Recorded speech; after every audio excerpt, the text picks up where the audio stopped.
how well do you remember basic math? Well, if you have pretty strong basic math skills, then doing this problem right here without the aid of a calculator should be somewhat easy. Let's go ahead and take a look at the problem. We have 125,000 times 3,500 divided by 2,500. And again, we do not want to use our calculators. Now, when you're looking at this problem, some of you might be thinking, well, I could do this work, but it's going to be a lot of work. Well, maybe yes, maybe no, because there's some nice opportunities for shortcuts here. But I'm not going to tell you all that right now because I want to give you a full opportunity for you to do this problem, again, without the aid of a calculator. So if you want to go ahead and participate in this little pop quiz, go ahead and put your answer into the comment section. I'll show you the correct answer in just 1 second, and then I'll walk through the kind of process to do this problem, and we'll try to make this work as easy as possible. Again, in math, just like in life, we always want to try to work smarter, not harder. Okay, so I'm going to show you the answer here right now.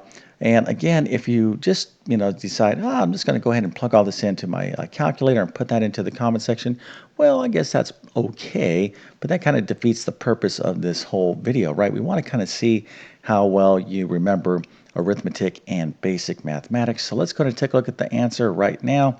So the correct answer is 175,000. Okay, so how'd you do? Well, hopefully you were able to get this answer one way or another. Even if you did some extra work to get there, that's perfectly fine. Because if you got the right answer, hey, you got the right answer.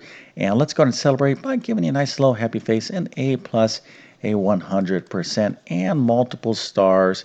So you can brag to your friends and family that indeed you still are a certified professional expert in the area of arithmetic and basic mathematics.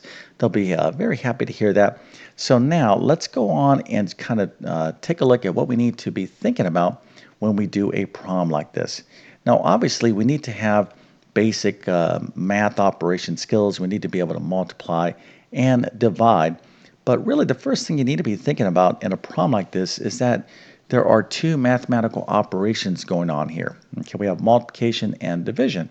So we have to think about, well, which one do we do first? Well, that's where this little phrase comes in.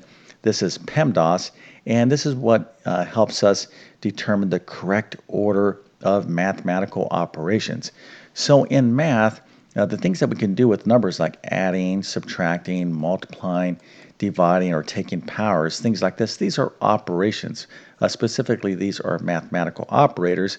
And we need to know when we have a problem with multiple different operations involved, we have to take the right order, or we're going to end up with different values, different answers. Of course, there's only one correct order to do the problem right. So this little phrase right here, PEMDAS, this is an acronym. I'll explain this in just 1 second, but there is a nice little saying that goes along with this as well. Please excuse my dear Aunt Sally. So this will help you remember this little PEMDAS acronym. Again, please excuse my dear Aunt Sally. Now, I don't know what Aunt Sally has done, but we thank her for her cool little phrase anyways. Let me quickly explain this PEMDAS acronym.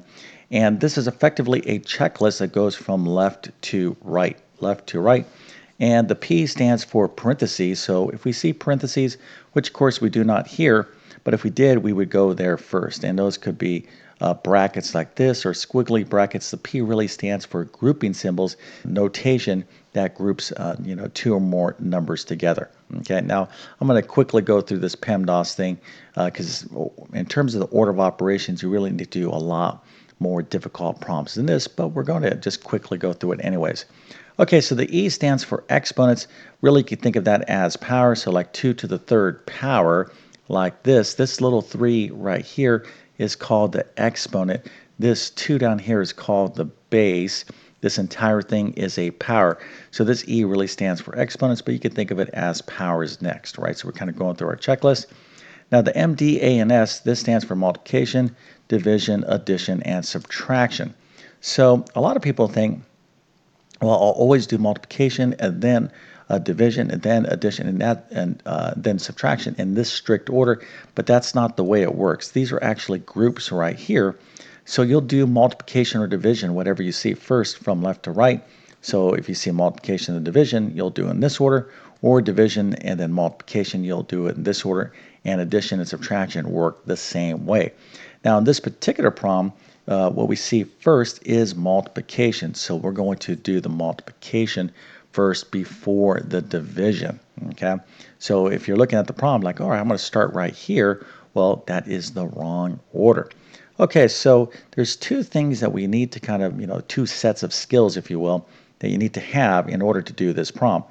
One is obviously basic number operation skills, being able to multiply and divide numbers, of course, add and subtract numbers without the aid of a calculator. Okay, so that's the first thing. The second thing we need to be aware of is the order of operations, or PEMDAS. Okay, so if you have those two skills, then you should be able to solve this problem. But again, as I indicated, there's some nice opportunities to take, I would say some shortcuts, but to make this work a lot easier. I'll explain all of this in 1 second, but let's go ahead and go down here and start taking the next step. Okay, so the first thing that I'm going to do, now again, you could have done this differently, but this problem here, 125,000 times 3,500 divided by 2,500, I know I'm going to have to do the multiplication first. So this product is going to be divided by 2,500.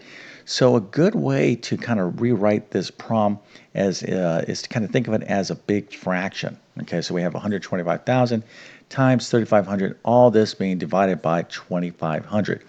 Now, I'm writing it this way here, so we kind of really focus in on making the work to this problem a lot easier. Now, a lot of you might be looking at these zeros going, boy, we can really maybe simplify this work, and you can, but I'm going to make this very, very clear what's going on for those of you that may be a little bit lost here. But let's go ahead and take the next step. And the next step is to take a look at these specific numbers, 125,000 times 3,500 over 2,500. And let's factor these numbers into some numbers that are pretty easy for us to kind of see what's going on here, right? So 125,000, just kind of say that word. This is 120. If you had a $1,000 bill, I don't even know if they have that. I guess they do. $1,000 bill, and I gave you 125 of them. That would be what? Well, that would be $125,000, correct? So 125,000 is 125 times 1,000. Okay, so that is one way. I want to start breaking these numbers up into factors, and I'll explain why in a second. And there's multiple ways you can do this. I'm just kind of looking at this as some intuitive ways, because I see these 3 zeros, so I'm thinking 1,000. Here I see 2 zeros. I see 2 zeros here, so I'm thinking 100. So 3,500 I can write as 35 times 100, right? 3,500, 35 times 100, and then 2,500 is 25 times 100. Okay, so when we have common factors in a fraction, these are factors. Okay, so we have a product of numbers, and these are product numbers, but all these numbers are being separated by multiplication. So this is a factor, this is a factor, and this is a factor, etc., etc. So numbers that are being separated by multiplication are what we could consider factors. Now, when we have a fraction, this is one big fraction, and we have numbers in the numerator and denominator. Matter of fact, let me show you a very easy kind of situation here. If I have 10 over 20, okay, I can think of this as 1 times 10 over 2 times 10. All right, so 20 is the same thing as 2 times 10, and 10 is, of course, 1 times 10. Here I have like factors, 10 and 10. I could cross-cancel those. Of course, my answer is 1/2, right? So I'm basically simplifying before, doing any work. I'm cross-canceling like factors. So here, I'm looking, I'm like, boy, I got 100 here. I have 100 here. This is obviously factors I can just kind of cross-cancel. And then this 1,000 right here, I can take this 25 and divide into this 1,000. Okay, of course you can just see that you could take 1,000 and divide it by 25. I'll kind of explain a little bit this more in a second, because I want to give you an opportunity to think about how maybe you would do this, right? Some of you might want to divide 5 into 25 and 35. But there's different approaches you could take here, okay, or 25 into the 125. I'll show you the rest of my kind of work here in just 1 second. Are you struggling in math because of confusing lessons? Maybe the teacher's not showing you all the steps you need, or things are happening too fast. Well, there is a better way. So come on over to my math help program at tcmathacademy.com. There you'll find clear step-by-step instruction by me that will definitely make a huge difference in your math success. So make sure to check out all my courses by following the links in the description. Okay, so back to the prompt. All right, so here, again, there's different ways we can think about cross-canceling. The 100 and 100, these factors right here, this is pretty easy, pretty straightforward, right? I mean, we have 100 here, we just cross-cancel, but I have a 25, I have 1,000, so I'm thinking, you know what? 25 goes into 1,040. Okay, so that's one way. And if you were, maybe questioning this, you could be like, well, let's see here, 25 times 40, or 25 times 4 is what? Well, that's 100. And then we add a 0 onto that, that's 1,000. All right. So if we need to kind of, break up this 1,000, you're looking for like factors. So I have 25 here. You're like, well, maybe 25 times 4, that's 100. Add a 0, that's 1,000. I have this other 25 down here. You can cross-cancel that way. Or you could just look at 1,000 and divide 25 into 1,000. Okay, let me make this perfectly clear. If I had like, let's say, oh, I don't know, 20 over, well, let me do something a little bit easier. 30 over maybe 15, something like this, times 7. Here, let's just be a little bit more obvious about this. I don't want to assume. You could just take this 15 and divide it into 30, right? 30 goes into 15, 2, right? So these are the kind of things you want to be thinking about to make your life a lot easier. You don't want to do all this multiplication and then division. We want to simplify this down as easy as possible. All right, so 25 goes into 1,000. 40, again, you could have taken a 25 and gone to the 125. Different ways you can approach this. This is the way I did it. And maybe you did this an easier way, and that would be awesome if you did.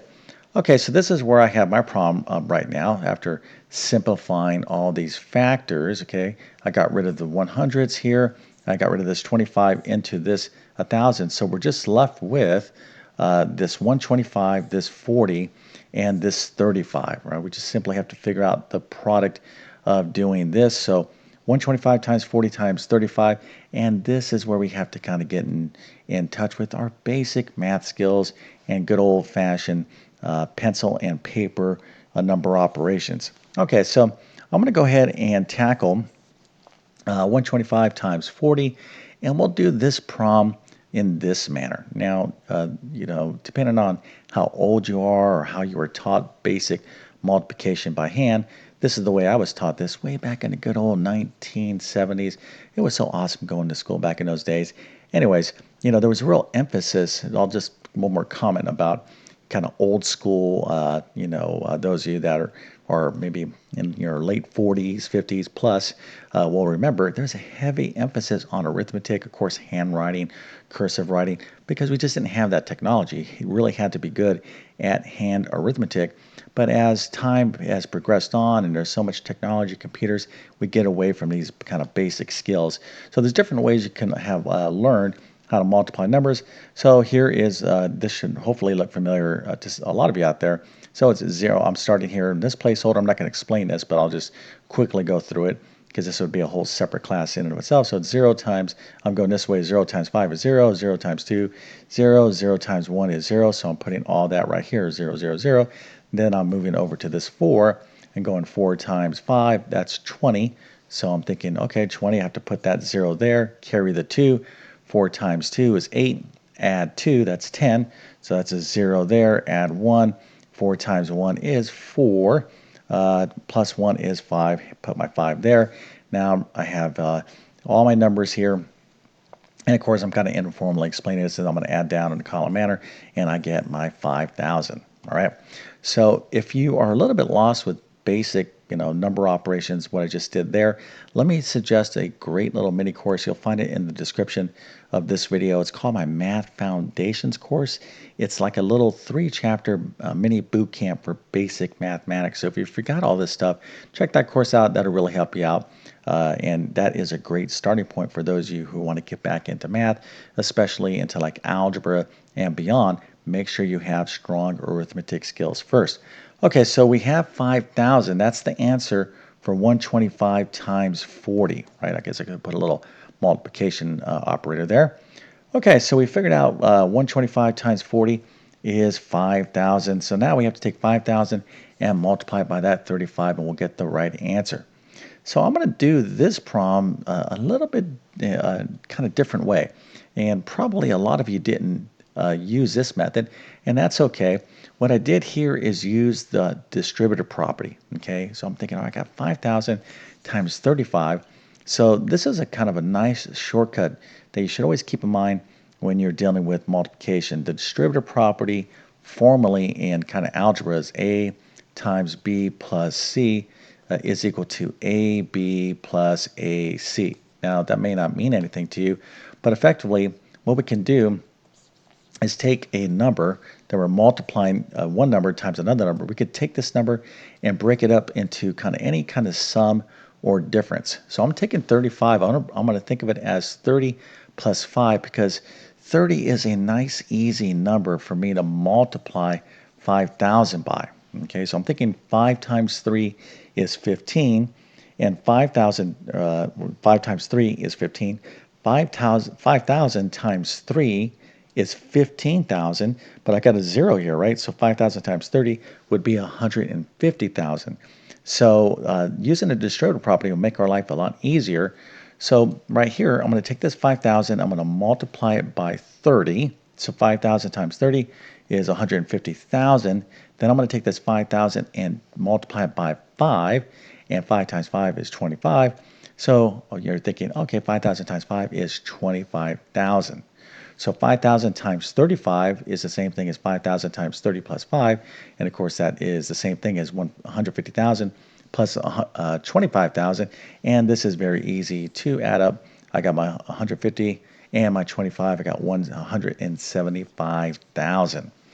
Okay, so different approaches to do this problem. Okay, but you should have been thinking about some of these shortcuts. Even if you didn't use the distributive property, you want to be really kind of be thinking about these like factors and all these little techniques because they do transcend into algebra.